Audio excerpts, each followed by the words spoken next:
Welcome to the Wild Type Podcast. I'm Neptune the Chameleon. I'm Lyssa Lizards. And we're your Reptile Girlies.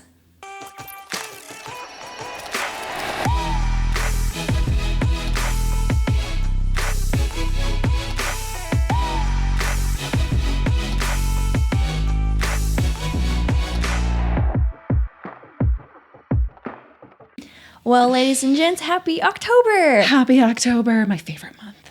This is your This is where I just come out of my cocoon for the year and I get to be my fun, spooky, Halloween-y self. So, while September is technically fall. True. Right? True. I feel like October, in my opinion, we're in peak fall. This is fair. I would say that October is true fall, but in September there's a little bit of a fake fall if you choose to celebrate. Yes. October and November, though, for me are peak fall because you've got Halloween fall and then you've got Thanksgiving fall. See, okay. I categorize fall into 3 different sections, personally. We've got an expert here, ladies and gentlemen, giving us the rundown on the fall seasons. This is half of my personality, okay? I'm here to learn. I obviously named 2. I'm very curious what the third one is. So I view September, October to be fall. And that's pumpkins and leaves and all that. I view that as that time frame. However, October is spooky season, and that is very different from the typical fall vibe, yep, right? Yep, because then you're skeletons, spiders, all that. And I would say November is very similar to the September vibe, but maybe more so. But turkeys. But it's with turkeys, and it's with Thanksgiving, and that gives the grateful and happy, and we're leading into the holiday season, and pumpkin pie. We're giving thanks and all those things. So to me, it's a little bit separated of September's the start, and we're ushering in the leaves and the pumpkins, and then we have our spooky evil season, and then we have Thanksgiving where we're grateful for everything. No, I feel that's valid. I feel that's fair. That's how I look at the calendar year. Okay, we had some fall topics. Yes. Right? These are classics. So first one being pumpkin spice. Yes. Because Starbucks is already out with their pumpkin spice lattes. They come out with it in August. It's crazy. Yeah. So those are in full force. But pumpkin spice is not limited to Starbucks. No. It's pumpkin spice everything. Yes. Now, there's 2. Here's my thing, okay? Give me your 2 cents. There's 2 big holiday flavorings. You're either team pumpkin spice or you're team peppermint. What? For because December time frame. I hear you. We're currently in pumpkin spice season. I'm so sorry. I literally thought that you meant that peppermint came out around the same time as pumpkin spice. I was we're currently in peak pumpkin spice season. True. On the horizon, we have peppermint season where everything is peppermint flavored. Yes. I am a huge peppermint fan. Really? Love peppermint. Okay, I did not realize this about you. Big peppermint girly. Pumpkin spice, not my thing. So I am incredibly particular, as I am with all food and drink. I'm very particular with my food. It's the only thing that my husband and I will ever fight about is food. But we, for me, I probably between the 2 would skew a little bit more peppermint. However, I don't like pumpkin spice lattes. I'm so sorry to everyone who feels that PSL, strongly. right? Is that the lingo? I don't love pumpkin spice lattes, but I do love the pumpkin spice cold foam that I put on top of my chai latte. And that's a whole fall vibe for me that I'm obsessed with. Yeah, chai is for sure fall. I love a good chai, but I love peppermint mochas are top tier in my book. Pumpkin spice is not that peppermint isn't inherently sweet, but pumpkin spice is already inherently sweet, and you have the pumpkin spice candles and everything. It's too much sometimes. It's very sweet, and you guys know I have a big sweet tooth, but pumpkin spice is too much. I would rather pick nutmeg and cinnamon over those pine cones that are super. Love those. That is what I like for us. A fall smell. I hear that. Pumpkin spice me. So when it comes to my pickiness with foods, I love a good pumpkin cake or a pumpkin spice cake. To me, that's a different flavoring. Really? Yeah. Oh, I feel it's all the same.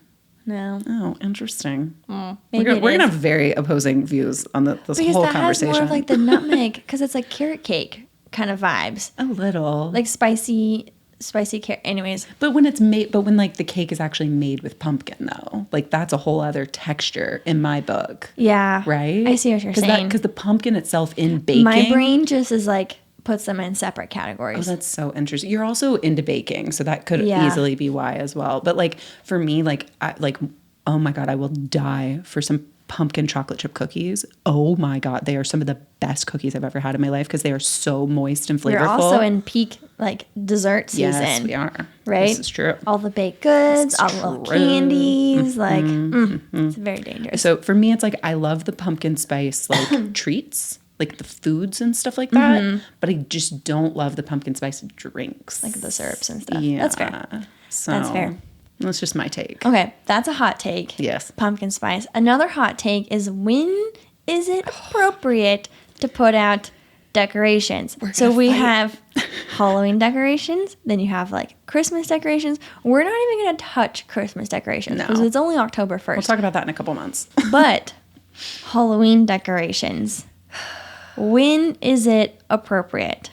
For me personally, and we strongly disagree on this, and that's fine. We will not verbally fight on the podcast. However, you're definitely more opinionated about it than I am. I'm more go with the flow. But let's hear your thoughts. For me, I start decorating for the inside of my house for Halloween on July 5th. That's real. I swap out my couch cushions to my little Halloween throw pillows and stuff pretty much in July. That is 100% what starts happening. I'm going to be honest. I've been to your house like all the time. I just thought that was like house decor. I didn't realize it was like Halloween decor. Some of it, because it's going to exist until October, but then it gets put away in a little tub that goes in the garage. Got it. So it does get put away. Okay.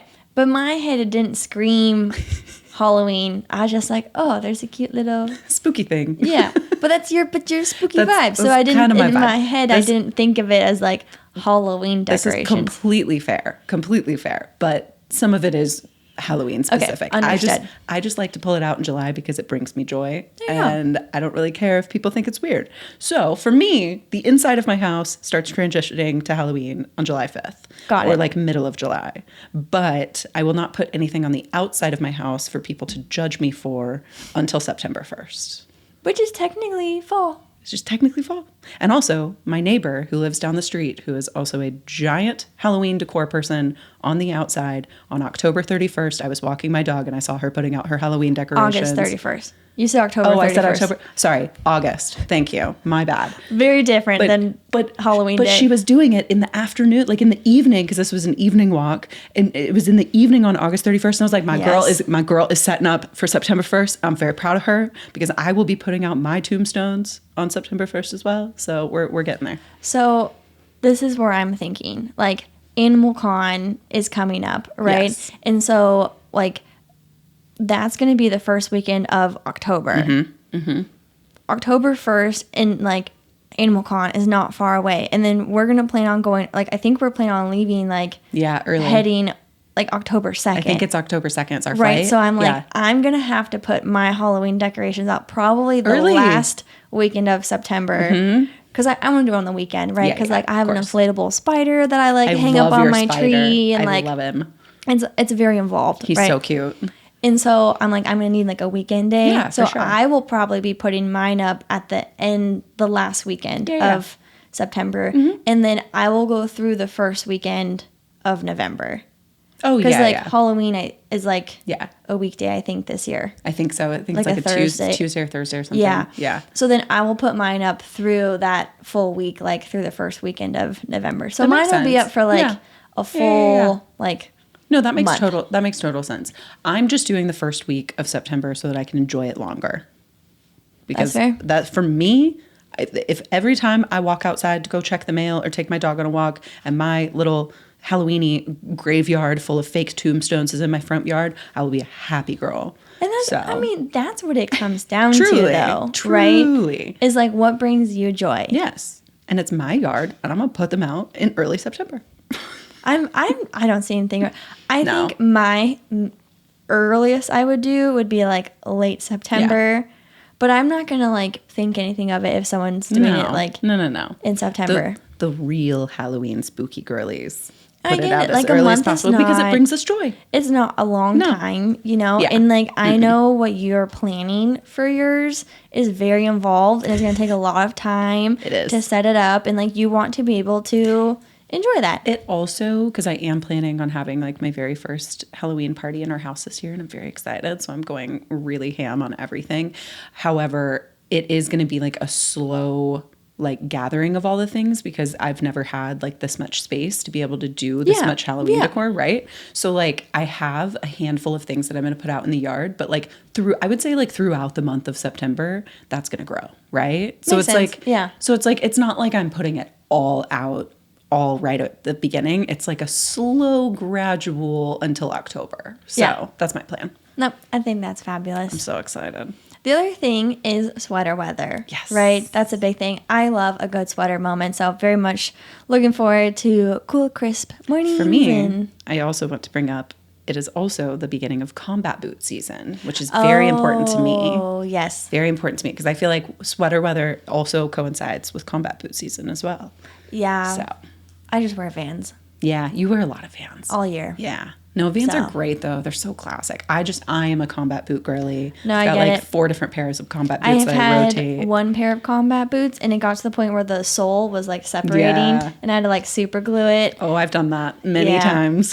Yeah, I just haven't replaced those. So I had this one pair of leather brown combat boots that I was obsessed with, and I had them all of college, and it was actually just a couple of years ago that the sole just split too much and I just couldn't do it anymore. Wah, wah. It was so sad. Those were my faves. Losing a pair of shoes is tough. Mm-hmm. Especially when like I keep shoes forever. Like if they are good quality, which I try to like, curate my closet with the good quality pieces, and they'll last you a good like, anywhere between like 6 to 10 years depending on how good they are. And those ones lasted real close to a decade, so I was very sad to lose those boots. One of my favorite compliments is someone asks, "Are those shoes new?" And I'm like, "No, they're 4 years old. They're very old, but they're beautiful. I just take good care of them." So thank you for that.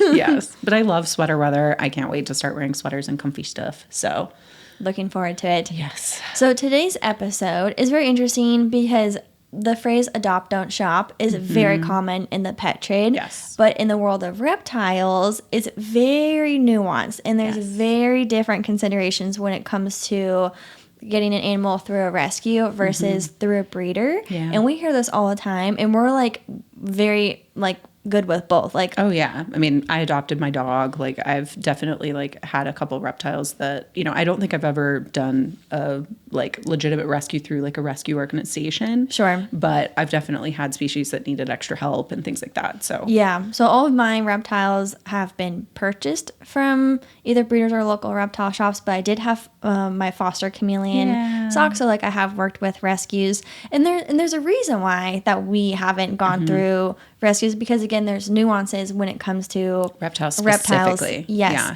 So we thought it would be best kind of do pros and cons of like rescues and then pros and cons of breeders, and obviously would love to hear from you guys. We know quite a few folks who go through rescues, quite a few folks who do both, and then some people who just purchase through breeders, and there's pros and cons to both, and we'll go over them, hence the list. So for the let's see, pros for rescuing. Number 1, helping an animal in need. Of course. I mean, that's like the whole point, right? Like that's the entire point. And there are some incredible people who do that just for that purpose. And all they do is rescue and take care of tons of animals. And I mean, that's an incredible reason to do it. Yeah. I would say that's the biggest thing when it comes to rescuing is being able to provide the animal with a loving home.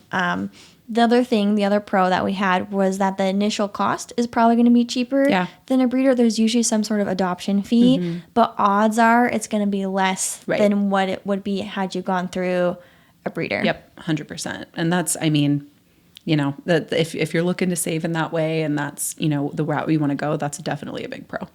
But I strategically said initial cost. Yeah. Because unfortunately with rescues, and now we're going to kind of move into cons, is that they end up at rescues because they were either treated poorly. Someone maybe is realizing that they're not the right owner. fit, right, for a reptile. Whether that's for financial reasons, life just happens reasons, space things, care requirements, whatever. There's also obviously like the really bad traumatic situations, and those are their own little special category, of course. So there's those too, but with like cats or dogs, ones that are given to rescues may have like behavioral issues. Yeah, sometimes, but generally, physically, are usually okay, unless it's one of those extreme special circumstances. Of course. We're speaking very much in generalizations. Right. But generally, a dog at the Humane Society or put up for adoption or whatever is going to be in fairly good condition, like health and stuff. And that if someone adopted them, that they will live a long life. And I will say too, like when you're going through like rescues for dogs and things like that, there's almost always been like a lot of vet appointments and things like that in advance as well. So whereas rescues for reptiles, there's typically some form of health issues or neglect. Typically we see metabolic bone disease due to lack of UVB, improper UVB, lack of supplementation, etc., which then can cause physical disabilities. There can be neurological disabilities. Like there's just potential like burns that have been healed. Yeah, I was going to say injuries. Like missing limbs or toes from like shed issues. Yeah. Like there can just be a lot of health issues that come with these rescues because they're not coming from great scenarios, which is why they were given to the rescues in the first place. Yeah. So the reason why I said the initial cost, because a con of sometimes rescuing is that there may be ongoing vet bills and health issues that are going to incur a lot of costs. Yeah. I mean, I've incurred a lot of vet bills over the years, and that's not even from rescue situations. So I feel like sometimes in rescue situations, you're signing up for incrementally more in terms of what you may pay down the road. Yes, which you probably are aware of when you're coming into that situation. It's just a consideration when you're rescuing a reptile. Also, because of the nature of reptiles being put up for rescues, we see a lot of the commonly kept species. Yes. Just because it's a numbers game, right? Yeah. The species that people gravitate towards. I was going to say, like, when it comes to rescues, the rescue organizations I've seen, like, I've definitely looked through different websites and different Facebook pages and stuff for rescues, and it's almost exclusively going to be ball pythons, bearded dragons, leopard geckos, what are some Cresties. Cresties. I would say those are probably like the top 4. Did I say bearded dragons? Yes. Okay, cool. So I would say probably like those like 4 or 5 are like the most common species that you'll see there. But the unfortunate reality is you're really usually not going to see very many other species at rescues. Yeah, and they're going to be very like normal wild type morphs, right? So it's unlikely you're going to see the super high end morphs or the more less commonly kept species, which can be a pro or con depending what you're looking for. 100%. Like if you're looking for just, you know, one of those more commonly kept species, then that definitely could be like a good route for you. Yeah. And you can definitely work with rescues too to see like, okay, which ones have been in like a more harmful situation? Do they have any issues? You know, you can find the more healthy ones if that's what you're looking for. But again, you just have to be aware of like the limitations of the species you're going to find. Yes, because it's unlikely someone's dropping $2,000 on a gecko and then it's going to neglect it and rehome it to a rescue. Right. Versus the $50 ball python at Petco that was purchased, and then the family realized, hey, maybe we're not the best fit for this. And I don't know. I haven't worked with enough rescues to even like say this, but like I would almost go as far as saying that like the majority of reptiles you'll find at rescues are usually like chain pet store, you know, purchases in the past. I wouldn't be surprised if that's what they see most often, right? Right. Like that's just a very common thing. So the reason we bring this up, because it could be a pro or a con, 100%. Depending if you are or are not interested in the more commonly kept species. Yeah, it truly just depends on what you're looking for and, you know, just what your goals are with that animal. Yeah.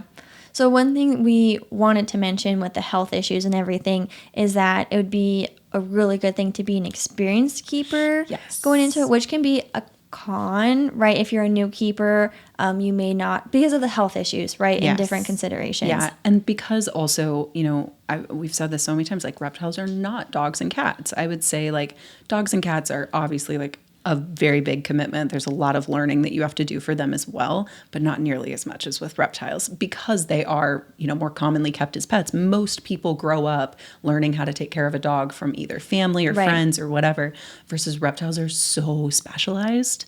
They are so particular. For error, right? Mm-hmm. If you feed your dog this brand of dog food versus that brand of dog food, one might be better than the other, but the implications on your dog is going to be very minute. Like they will likely live a happy, healthy life regardless of the dog food. And even if the dog does have like allergies to that food or something, it's usually a quick and easy fix with like no long-term issues. Right. So, versus reptiles, you don't have that luxury of being able to, make mistakes. So if you are someone who's a brand new reptile keeper, you've never kept reptiles, you are doing your research and all of that stuff, like while rescues may seem like an amazing option and they might be for, a lot of different people, for a brand new reptile keeper, it just might pose some more challenges that you might not be aware of if you're not deeply ingrained in it from the get-go. Yes. And there are plenty of rescue situations where it's a perfectly healthy animal. Oh, yeah. That doesn't have any sort of defects or issues or health considerations, in which case that would be fantastic for a brand new keeper. We're making this comment specifically for the rescues that do have metabolic, bone disease, neurological issues, are going to have modified enclosures, maybe have to be assist fed for their diet, maybe have to, those types of things would be advantageous to have a little bit of reptile experience. So then how to make those customizations or keep an eye on their, behaviors and act accordingly. Right. 100%. Basically just if you're brand new, please make sure it's a healthy one. Make sure it's a healthy animal for your sake and the animal's sake. Yeah. Like you want to make sure that you are setting yourself and the animal up for success here. And if they've already had a rough time, it just might not be the one for you. How long have we been using Pangea gecko food? Like forever, right? Since we've both had our geckos. Literally. I mean, it's one of the OG crested gecko food brands. And honestly, one of my main reasons for using them is their vast variety of flavors. Pluto's personal favorite has to be the watermelon and the fig and insects. They go crazy for the watermelon flavor. Mine love the watermelon too, and the fig and insects. Those are a top two in my household. I also have to give a shout out to the silicone cups because that has been a game changer. They are so easy to clean. You can reuse them. And you save so much money. You save so much money on the cups. So if you're interested in any of these products, head on over to PangeaReptile.com. Okay, the last thing of last con for rescuing is it's really hard to find a reptile organization. It is. There's just not that many out there. They're out there. They're out there for sure. And you've worked with a great one. There are more out there. There are, plenty, but it's not as common as you see with cats and dogs for the obvious reasons. Yeah, so. Where there's like a true sanctioned reptile organization. A lot of them are nonprofits. Like they're out there, but because a lot of these animals are, maybe a little bit of neglect, like you're not going to be able to ship them, across state lines and things like that. So they're only for local areas. And a lot of times when we see rescues, they're not even through organizations. Yeah. They're through Craigslist. It's through the friend that that's been spontaneously got this animal and has been neglecting it. And you're like, hey, here's what you should do. Here's my advice. They're not really following it. They're like, hey, I'll take them off your hands if you're not wanting to care for them. That is still 100% a rescue. Absolutely, yeah. It's just not through a legitimate organization, which again is fine if you are up for that challenge and if you know enough and have the knowledge. Please do that. That's such an incredible situation, and everybody should do that for the animals in need. The support and resources that you would through, because the reptile rescue that I worked with, they had a bunch of spare supplies. So they'll donate those to new keepers. They'll put you in contact with vets. They'll help you be set up for success. Versus if you just find a neglected animal on Craigslist, you're on your own. That's a Hail Mary, right? You're just doing what you can on your own resources, on your own knowledge, and you're just hoping for the best. Right. It's just good luck. Yeah. Those are the tough situations for sure. Yeah, but probably the most rewarding, honestly, right? Absolutely. Because you're pouring your heart and soul and your wallet into this animal. And I've heard of so many success stories. On the Chameleon forums just this week, there was someone who purchased a veiled chameleon that was on the ground, not okay. Anyone who saw this chameleon would have thought that it wasn't going to make it. This is her first chameleon. She's been rehabbing that thing, and it is in full health now. She bought my Chameleon kit. He's like eating on his own now. That's so sweet. Like, but like that's through like a reptile shop. Now is that depending if she paid for it, not a rescue, right? But a rescue in every other sense of the word, because she like rehabbed that guy to like full health and was like actually really cool to watch. Oh man, she's gonna have such a bond with that little guy. I mean, that is like, ugh, man. I mean, I rescued my dog, so I get like really sentimental about that stuff, you know, and it's just, you have such a bond with those animals. So it's like that in itself is like a huge pro. That's such a like special little relationship that you bond with. Yep. So rescues can be a really good option, a really great resource. Just be mindful that a lot of times the situations the animal comes into the rescue is not under the best circumstances. So you may need a little bit more experience. You need to have maybe a little more of a budget set aside for vet bills and different considerations, but it can be very rewarding. And as long as you're fully prepared for all of that, and, you know, like you said, you have the experience, you have the money, you have the plan, and you're all set up in that way, like, please do it, you know, best possible scenario, as long as you have all those things lined up. Yes. So then we go into breeders. Yes. Right? So this is different. These are going to be people who are intentionally breeding two animals together with the intention of producing babies, I guess. And so for the pros of breeders, the big one I had was healthy animals. Yes. With an asterisk, because there are still some breeders that don't always produce healthy animals, but generally speaking, for the most part, you're more the percentage of chance of getting a healthy animal in that way from a breeder is just going to be much higher. I think that's just, you know, kind of the obvious. Yes, in the hope that it was being cared for properly, of course, you know, and you're not going to have any sort of additional health issues. But be sure to check out our episode on vetting your breeder and finding good breeders for all of those reasons. Yes, absolutely. A big thing for a lot of people are like, you know, the adopt, don't shop, you know, whole, you know, kind of like movement. A big thing is preservation and keeping the species in captivity, which this is a big thing in the dog community, but in the reptile community, again, is nuanced. And it's just as important, though. I mean, and it's something I hadn't even thought about until recently. I actually saw a TikTok video, and this was more about dogs, but it was so crazy. It was about this some terrier breeder, some special type of terrier breed, that this breeder was basically saying, like, nobody is buying these animals because people aren't as interested in them. And like the breed of that animal has the potential to die out because they're losing in popularity. Yep. And that made me so sad for that, because she was talking about, you know, how much like people love these type of dogs and this special breed. And it's so important to keep certain species and certain breeds and keep those lines, even if you're, you know, and obviously we don't support like mass breeding or mass producing in that way. Sure.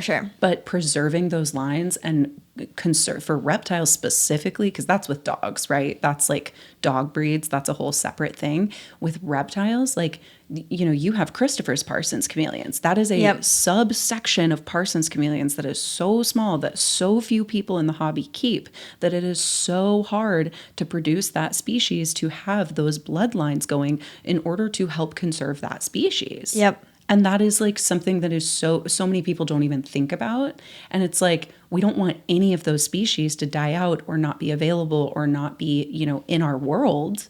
Yep. And if we don't have breeders, like, I mean, there are obviously conservation projects and zoos and things like that that do that as well. And that is just as important. But I firmly believe that in the pet trade regarding reptiles, breeders are so important for keeping certain species alive. Absolutely. It's just critical sometimes. Yes, and keeping them available in the pet trade, right? 100%. Like for us to have the luxury of being able to care for these animals and keep these animals, we do need breeders to like help that. So they can be really great for preserving the breed, keeping them going in captivity. Because if we were just rescuing, then the pet trade would eventually die off. And some people could argue that is a good thing. But like in the instance of us both being pet keepers and wanting to stay in the hobby, then like we are very dependent on our breeders for, you know, keeping things going. And, you know, obviously exporting is like a whole other topic that we'll get into at some point. But, you know, deforestation is happening. Species are getting, you know, taken out more and more. And there's unfortunately not a lot that we can do about it.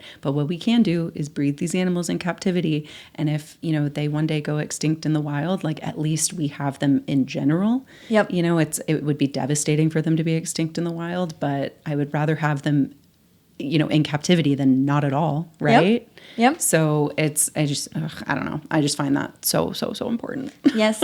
So with breeders, they are intentionally breeding for potentially new morphs, or different coloration, or just those more unique species. Right, yeah. As compared to when we were talking about the rescues, how they're more the commonly kept species.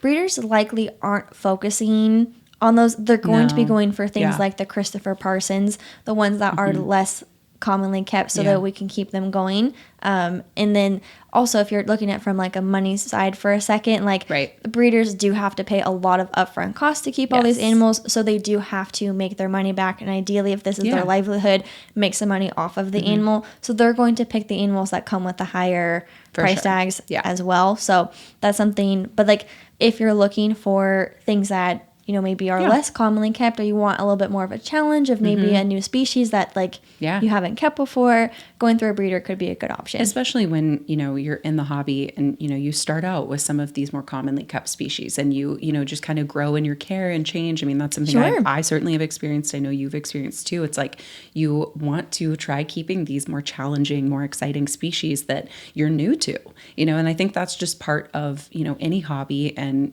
for us, we view them as like our little family, and I love the excitement of getting to, observe a new species in a habitat that I create. Like that is such an exciting thing.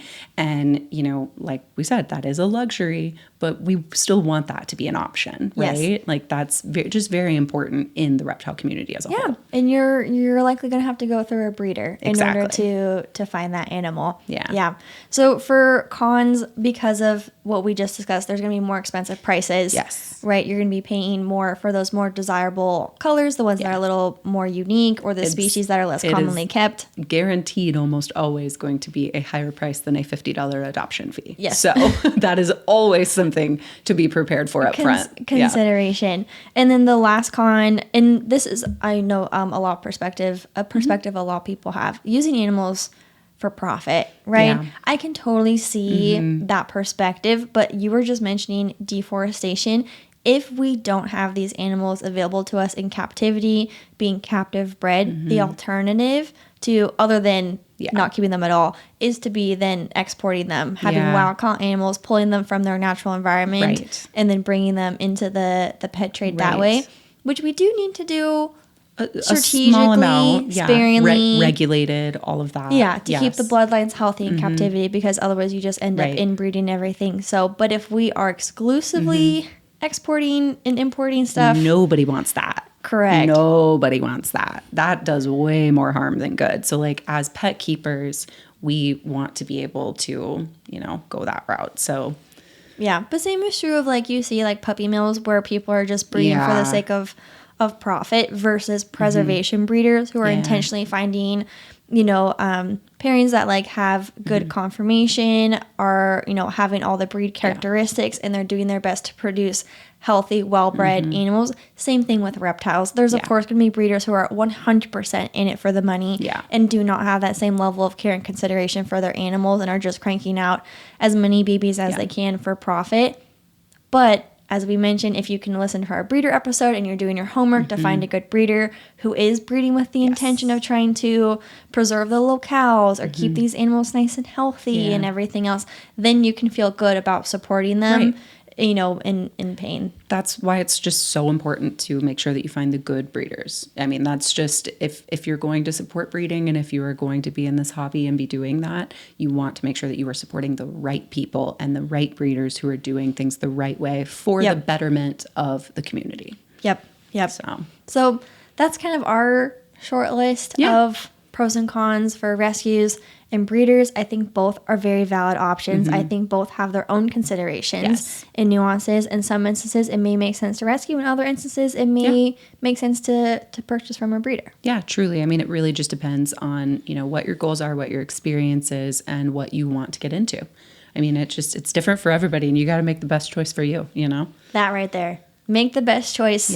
for you. And I really, really, really, really, really, really don't like it when people shame you. I know. I don't like that either. Don't make someone feel bad. No, it's funny because even in like the dog world, like I'm so pro rescue, but I'm also so pro breeder. Like it's truly just like when it comes to animals and these things, like you just have to do what's best for you. As long as it's not a puppy mill or a reptile equivalent of a puppy mill, I don't care. And it may be different if we had a humane society full of rescue reptiles that were just needing homes. Rescues are few and far between. They're hard to find. Which is a good thing, right? Like, true, yeah. Absolutely. But, you know, and a lot of them do have some health issues. So, like so much love and respect for anyone like who takes those guys on. And we've got some amazing friends who do incredible like reptile rescue specific work and only work with rescued animals, and like absolutely fantastic. They are the true angels. I love those humans. It's such a good everyone's thing. Personal choice. As long as they are loving the animal, caring for them, giving them what they need, then that's all that matters. I'm in support. Same. Cool. Same. Well, moving right along to our next segment, we did a few episodes back, things people say when you're single. Yes. We posted on our Instagram story, asked for you guys to let us know some of the things you've heard people say when you're single. And one that we heard is this one. Why are you single? I don't see anything wrong with you. Take a deep breath. If I heard someone say this to a friend of mine, somebody would have to hold me back. Like I thank God nobody ever said this to me, or I've never heard anyone say this to you, because people have said it to me. Can I just read my 4 words of notes? Oh, yes. Literally all that I wrote down is ridiculous, rude, unkind, thoughtless. Because it makes me so angry. Because why are we insinuating that because you don't have a partner, there has to be something wrong with you? Why are we insinuating that that's a negative? Like that is, it just makes me so upset. Right. Or that your value is dependent on whether or not your have a relationship partner. Status. Like that there has to be something wrong with you for you to like not be desirable or maybe wanted. I just have high standards. Have you ever thought about that? Maybe I'm the one, throwing people away who are interested because I have high quality standards. So I've been asked, why are you single on a first date? That's so rude. Why are you single, my guy? Like, what about you? And it's really hard to answer that because, like... Well, like, literally, what are you supposed to... Like, how would I know that? Like, how is that my problem? You know what I mean? I always make, like some, like, lighthearted, like, ha, ha, ha. I don't know. I think I'm a catch. Like, yeah, whatever. And it's just, you make a great point. Like, it doesn't feel good because it does imply that there must be something wrong with you. What it implies is that it's your fault, and that's unacceptable. Right. That's unacceptable. And it even just implies that there is some fault to be had. What if you just want to be single forever? What if you just are done with human beings because that's fair? Also, like, you can be a fabulous, fantastic person. Yes. Someone else can be a fabulous, fantastic person. And it's still not you can work just out. Not be compatible. Yes. You're just not each other's person. And that doesn't mean there's anything wrong with you. That's what I mean. Like, just the insinuation that being single is a negative, or that your life is missing something, or that, like, that's up to the individual. If they feel like their life is missing something because they don't have a partner, that's up to them to feel that way. Why are you insinuating that they should feel that way?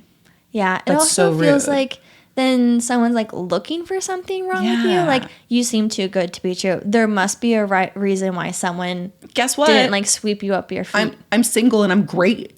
Like, what? Like, why does it? And shouldn't that be a win for you? Right. Like, lucky you. Right. You get like, I'm the catch and I'm available. Also, the audacity for somebody to say that on an actual first date. It's like, sir, you are also on this date. I can ask the same of you. Why are you... That's so rude. Right. It's like, we're both in this scenario, dude. It's like, super uncomfortable. That is so rude. I hate him and I don't even know him. And even if there was a reason why you were single. Right. Like, and to your point, maybe it's a choice. Maybe it's not a choice. Maybe it's like a really personal situation. Maybe you like lost your whole family. Maybe like you just moved to a new state and you've been trying to like cope with that and a new job and this and that. Yep. Like you can have reasons for that don't have to do with like your worth or your value or who you are as a person. Or your communication skills or whatever else. Yeah. Wild. I just don't understand the assumption of like literally like I love my husband so much. He's an incredible human being. I got very, very lucky. However, and he knows this, I've told him this to his face, I will miss my single days till the day that I die. They were so fun. They were so good. I loved them. I just don't understand why it's insinuated as a bad thing. I think that everybody should have like a period of singleness because I think it is so good for like your personal development and finding out who you are and all of these things. Why are we demonizing it as like this bad thing? Yeah. I don't understand that. It's so rude. Or just like assuming that there's something wrong with you. Yeah. That's how I take it. Is like there must be a reason why you're single. Maybe I'm just great and everybody else sucks. Have you thought about that? Have we thought about that? You said it, not me. like truly. You said it, not me. Truly. No, it's just really hard. And like what do they say? You have to kiss a lot of toads like to find your Prince Charming or whatever. Yeah. And like you, like I said, you could both be fabulous, fantastic people, and you're just not each other's person. Yeah. And realistically, there's like what, like 1 billion people on the planet, and you're trying to find one person that you're also trying to find one person in the location in which you live, within your age range, within all of your other preferences. Yes. With it, like there are so many freaking factors. And this is a mild tangent, but like there's also just like a somewhat of like a dating crisis right now when it comes to like, I think there have been like a lot of articles and research done on just the fact that like, because dating is so online now, there are so many options. Mm-hmm. So people are having like a harder time settling down because they just are looking at like all these different options. Like, oh, there's always something better. So it's like, why? That's clearly a problem. Right. You know what I mean? So like that's clearly something that's going on in the world, and it's not like people don't know that that's a factor. Yeah. So it's like why are we making it somebody's fault? Why are we making it somebody's negative, somebody's problem? Yeah. So pro tip, maybe don't ask someone why they're why they're single. Yeah. And maybe instead ask, what are some qualities you're looking for in a future partner? Right? Or even, what are some of the best qualities about yourself that you think makes yourself a good partner? That sounds like a great question to ask on a first date. That is much better and will likely give you what you're really asking for. Yeah. Right? Because I feel like the other question is just setting up somebody to like, I don't understand asking that question and thinking that you're going to get like a legitimate good response. It's like when you're in an interview and they're like, tell me about your weaknesses. Yeah. Right? And I'm like, now I have to find some way to like spin this into a positive. Like what? Because really, maybe why you're still single is because you have terrible communication skills. And that's something that you're working on, right? Like, that could be very valid. And not everybody, like, that's definitely something that you could be working on. Right. You just have to find a partner who is willing to work on that with you. Yes. Yeah. No, don't ask someone why they're single. No. It immediately puts you on the defense. Yeah. And, like, you don't want to feel like you're having to, like... You just said it better than I did. It's the fact that it immediately puts the person on defense. And I don't understand how that's not, like, pretty obvious. I just feel like it's so rude. I don't know. Don't do it. This got me a little more heated than I thought it would. I don't like that insinuation. No. So there you guys have it. Things people say when you're single. We have many more to come, but of course we'd always love to hear from you guys. Yeah. I think this is a good episode. Yeah, I like this one. A good little variety. Mm-hmm. Little dating, little reptiles, little fall season, spooky season, all that good stuff. Honestly, all my favorite things. Was there anything else you were wanting to... I don't think so. I think that covers it. No, I think we're wrapping it up. Feel good? Yeah. Alrighty. Well, guys, ladies and gents, reptile girlies, and guys, thank you so much for tuning in. Of course, be sure to give the podcast a thumbs up, leave a review, subscribe. You can always get early access for all the episodes. They come out 1 week early. Follow the podcast at The Wild Type Podcast. You can check me out, Neptune the Chameleon. Listless Lizards. We will catch you guys in the next episode. Bye, girls. See ya.